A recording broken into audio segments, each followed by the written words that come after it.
When one thinks of the most violent and bloody movies in history, the genre of horror usually comes to mind. After all, because these movies were usually already only suitable for mature audience, the directors could sneak in some scenes that would never make it into more mainstream cinema. But there are a few exceptions to this rule. Usually dramas, focusing on extreme pathology happening in the world, or experimental movies without a set genre. Among them, however, there is one title unlike any other, a low-budget martial art film known as The Story of Ricki. Though some hardcore fans of Asian cinema probably know quite a few surprisingly violent martial art movies, none of those come close to this gory masterpiece. Known for having scenes of exploding heads and human flesh being grinded into meat, it has become a cult classic for fans of martial arts movies, gorehounds, and even horror enthusiasts. So how exactly did this movie came into existence? Who are the masterminds behind its creation, and why did it only garner a significant fanbase years after its initial release? Well, today I will try to answer these questions for you. This is the story of Ricki-oh. In the year 1970, the largest Chinese movie enterprise, Shaw Brothers, had two of their executives, Raymond Chow and Leonard Ho, leave the studio. The two men founded a new company specializing in movie making, Orange Sky Golden Harvest, which quickly started to rival Shaw Brothers. Since the new company founders knew of both the strengths and weaknesses of the studio they previously worked for, they took a different approach to movie production, which they thought would be more profitable. They usually offered better paid contracts, gave their directors and writers more creative freedom, and frequently worked with independent producers. Thanks to that, many of the Shaw Brothers actors and directors left their company to join Golden Harvest, as this option was far more profitable for them. However, some workers who were less experienced in the movie-making field still preferred to work for Shaw Brothers, as they were in business longer and therefore offered a more stable job. One of those people was a junior worker named Lam Nai Choi. After working for some time with the studio, he earned a promotion to camera department as a focus puller and later as cinematographer. He worked for 7 years in this field and was known as one of the best of his trade. This led many people in Shaw Brothers as well as the studio executives to encourage him to try his hands at directing, but he didn't seem interested. That is until an actor from the studio known as Danny Lee invited him to co-direct his own directorial debut, titled One Way Only. And this was apparently just the thing he needed to start his own adventure as a full-fledged director. And it couldn't have happened at a more perfect time, since at this point a new film movement called Hong Kong New Wave was beginning to flourish in Chinese language cinema. With it came a demand for more progressive and experimental films, and it just so happens Lam Nai Choi would go on to create his in this exact style. Thanks to his directorial achievements, he met another important figure in the world of Hong Kong cinema, Wong Jing. The two of them decided to leave Shaw Brothers in 1985 and join the aforementioned Golden Harvest. For this studio they collaborated on 2 new movies, Ghost Snatchers and The Seventh Curse. However, these films marked a turning point in Lam Nai Choi's career. Where he once specialized in creating slow-paced, thought-provoking modernistic movies, now he settled for campy and over-the-top films that were above all supposed to be entertaining for most people. This might have been the effect of working with Wong Jing, but even if it was, every consecutive Lam Nai Choi's movie was made in this style. In Golden Harvest, he was known as their specialist director for films with mechanical and optical special effects. If I were to guess, this position was what allowed him for some more risky career choices. See, he has single-handedly started another much more niche film movement called category-free exploitation with his film Her Vengeance. These kind of movies could be made thanks to a rating system that was introduced in China in 1988. It was created in response to general public's reaction, concerned about the influence films had on children after the premiere of John Woo's violent gangster movie A Better Tomorrow in 1986. This rating system divided movies into 3 categories. Films that earned Category 1 were found suitable for all ages by the censors, while Category 2 advised parental guidance when watching a movie with this rating. Category 3 was particularly restrictive. No one younger than 18 was permitted to rent, purchase, or watch a film with this category in a movie theater. Before, every movie had to be suitable for all ages, with strict guidelines showcasing what was acceptable in every kind of film. For instance, movie characters were not allowed to get away with crimes, and sex scenes were not permitted. But with the advent of Category 3, the Hong Kong movie makers started to pump out a ludicrous amount of exploitation movies, with Lam Nai Choi setting the ground for these babies. Thanks to that, we got such masterpieces as Sex and Zen, Raped by an Angel, and a Chinese torture chamber story. Let's forget these exist. Lam Nai Choi started even more trends in this subgenre with a movie called Erotic Ghost Story. Even after I'm done with Caligula, I can't get a break, huh? Fortunately, our Chinese friend could not start any more exploitation trends, as on the side, he was working on 2 different projects which were movie adaptations of a manga series called Peacock King. And this was all fine and all, but Peacock King didn't really offer much in terms of exploitation. If only there was a manga that had some sort of, excessive violence, over-the-top death scenes, naked males in the shower. Well, actually, there was a manga like that, simply called Ricki-oh. It was one of the many mangas inspired by Fist of the North Star, which at the time was incredibly popular in Japan. However, Ricki-oh had one advantage over Fist of the North Star. See, the ever-popular adventures of Kenshiro were published in a magazine called Weekly Shonen Jump, which was aimed mostly at young boys. Meanwhile, the magazine publishing Ricki-oh, called Business Jump, was targeted at adults, mostly businessmen in their 20s. This allowed the creators of Ricki to include more violent and bloody scenes, which happened to fit perfectly with the new Category 3 exploitation movement in China. So the decision was made. Ricki-oh was going to be Lam Nai Choi's next creation. And with the help of Golden Harvest, he quickly found the right actor to play the leading role. The actor was Siu Wong Fan, a very young martial artist whose career was just beginning. After he finished his work on the movie The Stone Age Warriors in 1991, he was immediately snatched by Golden Harvest at the Hong Kong airport, thrown into their office and offered a contract.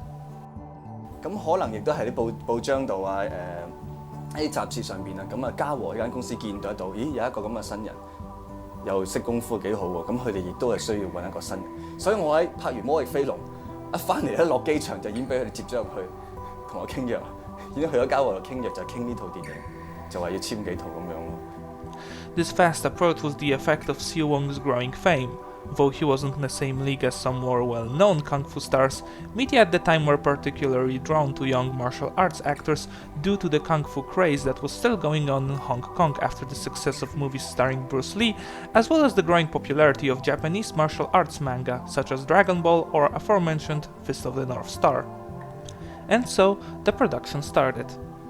Now, as you might expect, since the whole casting thing went so quickly, Siu Wong barely had time to get acquainted with the source material, so he had to do it while the production was already underway. Only then did he realize what he was in store for. 我接咗呢套電影啦，咁跟住就知道呢套電影係由一個日本嘅漫畫度改，即係都唔算係改編啊，直情係買佢版權翻嚟拍㗎啦。咁啊，當然一定會睇下嗰本漫畫咯。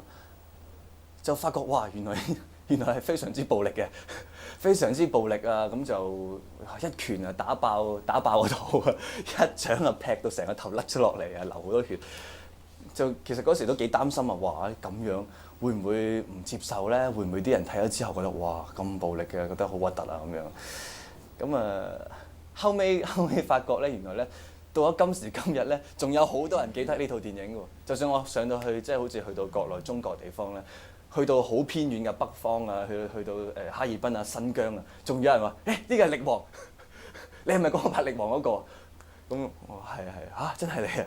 因為原來佢哋而家原來上面即係我發覺原來呢套戲咧係會吸引到好多人睇咗之後咧係會好記得呢套戲嘅，因為可能裏邊有好多場面嗰啲血腥嗰啲，砰一拳打到爆血嗰啲嘢。Fortunately, Lam Nai Choi proved to be a very competent director, so most of the production would go without many arguments or dramas on set. 之前咧，我睇過佢一啲電影啦，就佢一直都係拍一啲比較科幻啲或者一啲另類啲嘅電影嘅，即係好似老貓啊、阿修羅啊呢一類嘅電影，即係比較特別啲嘅咯，孔雀王嗰啲咁樣。咁所以我都唔係話好擔心咯，因為知道佢係拍開呢一類嘅，應該都冇問題。即係其實開始嘅時候拍嘅時候，一直都係擔心就係血腥嗰樣嘢，太多血。However, there was still one big problem: the budget. Though there were many skilled professionals working on the movie, they had very little protection on set, and since most of their special effects were practical, they would often have to do dangerous stunts on their own.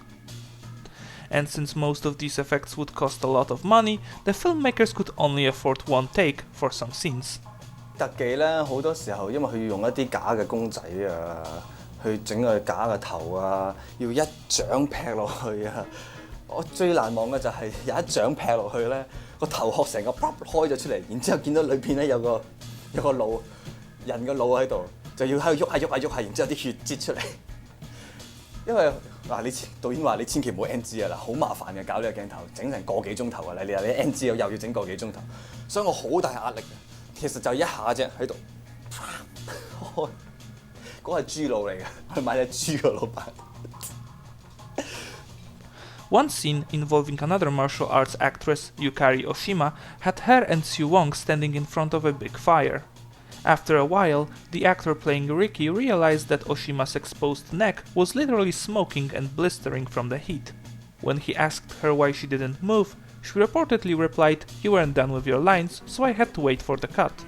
But compared to other action movies shot at the time, this one was supposedly easy for most actors as it had a different approach to action scenes than other films of this genre.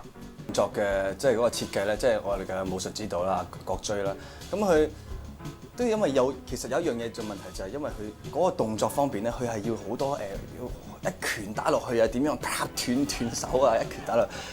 成個肚爆開啲血，就唔係話咁招式嘅嘢，即係話唔係好似一般嘅香港有啲動作嘅電影咧，就比較招式啲啊，點擋啊，點隔啊，又打翻嚟，就唔係咁多呢啲嘅嘢咯。反而對我哋演員嚟講咧，就唔算係太過辛苦嘅，係因為好多時可能淨係 set 嗰個假嘅身體裏邊啲血嗰啲，可能已經等成個鐘頭，喺度等佢搞掂完之後，就係一拳嘅啫。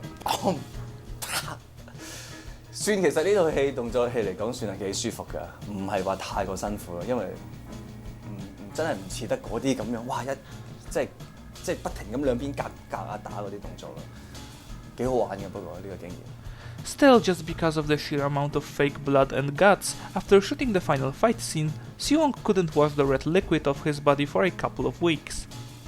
And so, after everything was done, the movie was released. And it barely made any money in Hong Kong.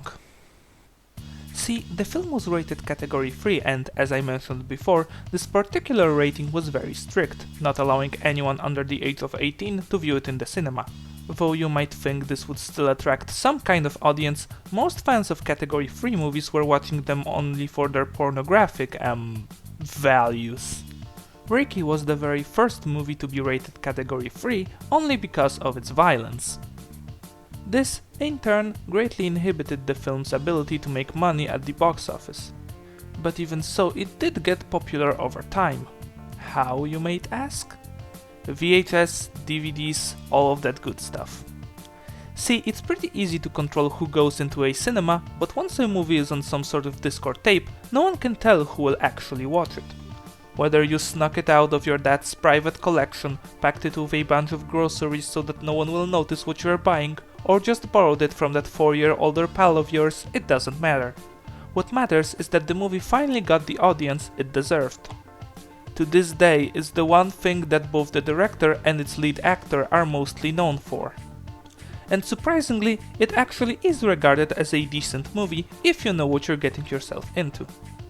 And even more surprisingly, Johns Hopkins University retains this film in its medical reference library for anatomical study due to its extreme graphic content. And so, we arrive at the end of our story. But what would a story be without some sort of message that will stay with the viewer until the end of time? Well, okay, maybe this story doesn't have a message this powerful, but I think it's still a pretty wise one. I would put it like this. Sometimes, though you might be a skilled artisan in your craft, though you might start a dozen of artistic movements during your career, though you might be regarded as an expert in an incredibly difficult to master field, what will really grant you the cult following you deserve is not your best, not your most ambitious project, but the silliest one.